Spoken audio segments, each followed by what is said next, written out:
Hey folks, Doc Andy here with Coach Logan. We're going to go over Thursday's April 9th 30-minute and 45-minute workouts. We're going to start off today with a 15-minute AMRAP for our 30-minute workout, or our NC HIT program. It's going to score with rounds and reps. We're going to do 10 backpack shoulder to overhead. So you're going to grab that backpack. We're going to hold both sides of it. We're going to start with it in a front rack position, as you can see what Logan's doing. And you're going to press that backpack over top of your head. So just straight over, you can either do just a straight press. We can do a push press, which is with a little bit of a hip hinge and fire up. Or you can do a jerk, which is where you're doing more of a dip, drive, dip to get that backpack over your head. So usually it's a little bit lighter, so it's probably, I would suggest doing more of the strict movement or a push press movement, just because it's going to be a little bit lighter. And as you know, as we've gone over in the classes, as it gets you get a little more tired, a little more winded and fatigued, it's probably going to make it easier for you to start going into the push press motion, the jerk motion, those different motions to use the rest of your body to press that bag above your head. So you're going to do 10 of those. Then you're going to do 20 backpack front squats. So you're going to hold it the same way you were in that shoulder to overheads. So when you come down on that 10th one, you can go right into your squats. So grabbing both sides of the backpack, feet a little wider than shoulder width apart, putting the pressure on the outer part of your feet. You're going to start with your hips going back and dropping your butt down. You don't want to let the knees collapse, and you want to keep that backpack up in front. So as much as you can get those elbows up, the better, to make sure that you're doing the movement correctly. As you can see, Logan's going deep enough. So you're going to be doing 20 of those, and then you're going to finish up this AMRAP with a 200-meter run, or 1 minute of some kind of cardio, whether it be jump rope, rowing, biking, toe taps, whatever you want to do a 1 minute worth of cardio. So again, to go into the next, we have an optional finisher for 3 sets. We have a 30-second hollow hold. So she's going to lay down here on her back, and we're getting to that hollow rock position. So we're going to be holding that, arms above the head, feet straight out, and she's holding it, engaging that core.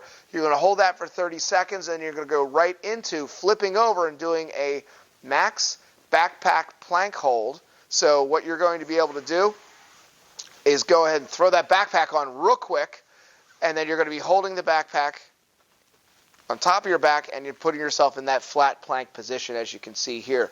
You could do it from your elbows, you could do it from your arms if you'd like to do that, or if it's a little too much weight or too much pressure, do it from your knees, okay? And then you're going to go right into doing that for 3 sets, and rest as much as you need in between sets.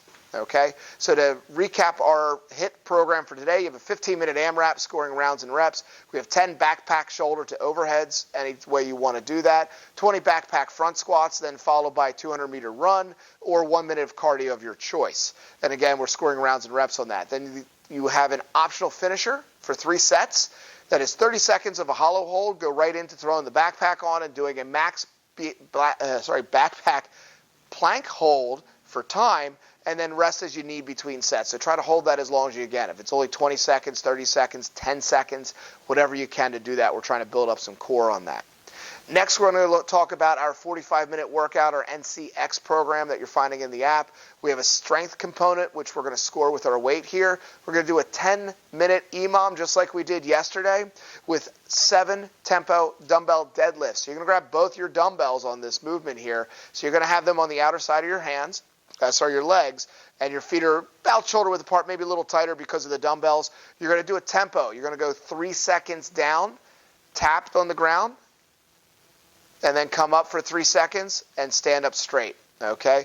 Do the best you can. If you can't get all the way down, try to make sure at least your hands are going to mid-shin for the distance as if you were holding a barbell. But as you can see, by using the bells, it gives you a little bit more of a deeper deadlift, and making sure you're trying to touch that dumbbell head onto the ground itself. As you can see, she's starting with her hips first and making sure that back stays flat through the entire movement. Again, the tempo on this is 3-1, 3-1. Right from there, you're going to go right into your workout for time. We have 5 rounds for time. Going to do 20 dumbbell deadlifts, just like we did, but no tempo, so you can rock and roll right through that. And we're going to go right through and show the dumbbell deadlift again, slight bend in the knee, and you're going to go through this doing 20 of these, and then you're going to move into a sit-up. So you're going to drop the dumbbells, you're going to get down on the ground, and you're going to do a sit-up. So as we can remember how this works, we can put our feet in a bunch of different ways. If you don't have an ab mat, we try to diamond it best you can. You can still do that. I suggest using maybe a little towel for underneath your back to support that lumbar as you're going through the movement. And you're going to be coming up for 15 sit-ups, and then you're going to go into 20 jumping lunges. So you can choose not to jump or not, but what we'd like to get you to do is jump. So you're going to get a nice wide stance, and you're going to be switching feet in the air, and you're not worried about getting too high. You just want to get off the ground with this movement. And if notice how she's keeping her torso upright as she's doing this. So since it's 20, we're doing 10 per side. If you can't do the jump, a step back lunge, a step forward lunge is perfectly fine as well. We're just trying to make sure that we're engaging the hips and make sure, again, you're taking that wide enough stance back and trying to get your knee down to touching the ground to make sure you're going through that full range of motion for that. So to recap our 45-minute workout for the NCX program, we have a strength component. You're doing an EMOM for 10 minutes. That's 10 sets of 7 tempo dumbbell deadlifts for 3-1-3-1, so 3 seconds down, slight pause for 1, and then 3 seconds back up with a slight pause at the top. Then you're going to go into your workout, which is going to be 5 rounds for time, 20 dumbbell deadlifts, 15 sit-ups, and 20 jumping jacks. And again, we're scoring that for time. So if you have any questions, feel free to reach out. If not, share a video, like us on Facebook. Enjoy the workout.